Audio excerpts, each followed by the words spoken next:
कलयुग की सबसे बड़ी हकीकत यह है कि जिस इंसान को सबसे ज्यादा कष्ट मिल रहे हों, इसका मतलब यह हरगिज नहीं कि उसका कर्म खराब है, बल्कि इसका असली अर्थ यह है कि वो इंसान हद से ज्यादा अच्छा है, इतना अच्छा कि दुनिया उसकी सच्चाई और सरलता को समझ ही नहीं पाती। और याद रखना, दुनिया अच्छाई की कदर नहीं करती, वो अच्छाई को बोझ समझकर उसे और भी परखने लगती है। इसलिए अपने कष्टों से घबराओ मत। अच्छे लोगों की परीक्षा कठिन होती है, पर उनका फल असाधारण। सीताराम बोलना पड़ेगा।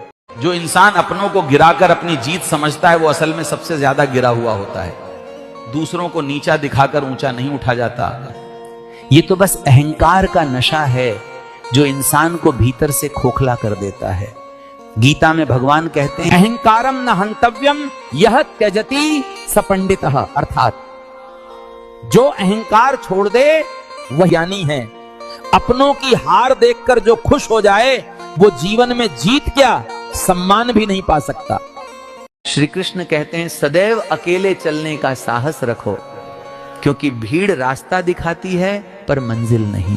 कलयुग का नियम है, लोग रोकेंगे, हंसेंगे, डराएंगे, क्योंकि डरपोक इंसान खुद भी नहीं चलता और दूसरों को भी नहीं चलने देता। आज के लोगों से अपना घर तो संभल नहीं रहा, पर दूसरों के घर में पंचायत करने सबसे आगे पहुंच जाते हैं। यही कलयुग का रोग है।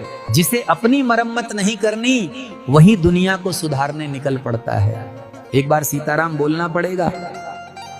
ये तन मिट्टी का दिया है, तेल खत्म हुआ नहीं कि लौ बुझ जाएगी, पर मनुष्य इसी मिट्टी को ही अमर समझ बैठा है। पैसा, प्रतिष्ठा, अहंकार सब इसी नश्वर देह के सहारे खड़ा है। गीता में भगवान कहते हैं, अशाश्वतम इदम शरीरम, अर्थात तन अस्थाई है, पर मनुष्य इसे स्थायी मानकर पाप कमाता है। इसलिए जिस तन का अंत तय है, उस पर घमंड क्यों?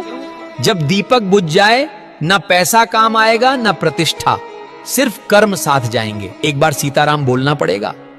जीवन में अगर नमक रोटी खाकर गुजारा करना पड़े तो कर लेना मेरी माँ, पर अपनों के आगे हाथ मत फैलाना, क्योंकि सच यही है, अपनों का दिया हुआ उतना नहीं सताता जितना उनकी बातें, उनके ताने और उनकी उंगलियां सताती हैं। लोग मदद कम करेंगे पर सुनाएंगे ज्यादा, देने से ज्यादा वे एहसान का बोझ डालेंगे। इसलिए मेरी माँ, कमी में जी लेना पर तानों में मत जीना। जिसने आत्मसम्मान बचा लिया, उसने पूरा जीवन बचा लिया। सीताराम बोलना पड़ेगा एक बार। मन शांत होगा तो दुनिया सुंदर लगेगी, मन अशांत होगा तो स्वर्ग भी कैद खाना लगेगा। इसलिए बच्चा, बाहरी चीजें नहीं, मन को जीतना सीखो, यही असली साधना है। गैर से संभलना आसान है, पर अपने से संभलना सबसे कठिन है।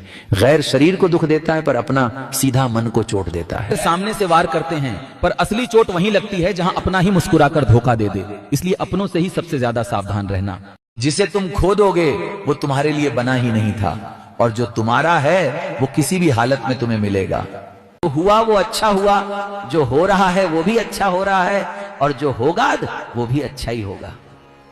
श्री कृष्ण कहते हैं, जिसे पाने की बहुत चाहत हो, उसे खोने का डर भी उतना ही होता है।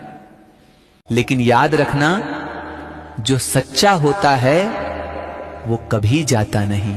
कृष्ण कहते हैं, मनुष्य बाहर की लड़ाइयों से नहीं हारता, वो अपने मन की कमजोरी से हार जाता है। मन को जीत लो, जीवन अपने आप जीत जाएगा। अपेक्षा जितनी ज्यादा होगी, दुख उतना ही गहरा होगा।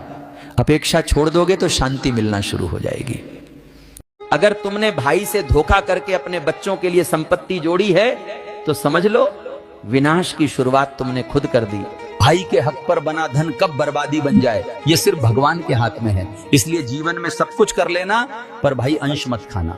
जिंदगी में कभी घमंड मत करना, क्योंकि पूरी दुनिया को डुबोने वाला समंदर तेल की एक बूंद नहीं डुबा सकता। पिता की दौलत पर क्या घमंड करना। मजा तो तब है जब दौलत अपनी हो और पिता घमंड करें। क्रोध आए तो मन से लड़ो, मनुष्य से नहीं। मुसीबत आए तो समय से लड़ो, खुद से नहीं। जय श्री राम। जिंदगी अपने हिसाब से जीनी चाहिए। औरों के कहने पर 2 सर्कस में शेर भी नाचता है। अगर अंधे व्यक्ति को दिखने लग जाए तो सबसे पहले वो उसे छड़ी को फेंकता है जिसका उसने हमेशा साथ दिया। इसलिए मैं आपको बोलता हूं, बुरे वक्त पर जो इंसान आपके साथ हैं, अच्छे वक्त आने पर उसे इंसान को कभी मत छोड़ना। जय श्री राम।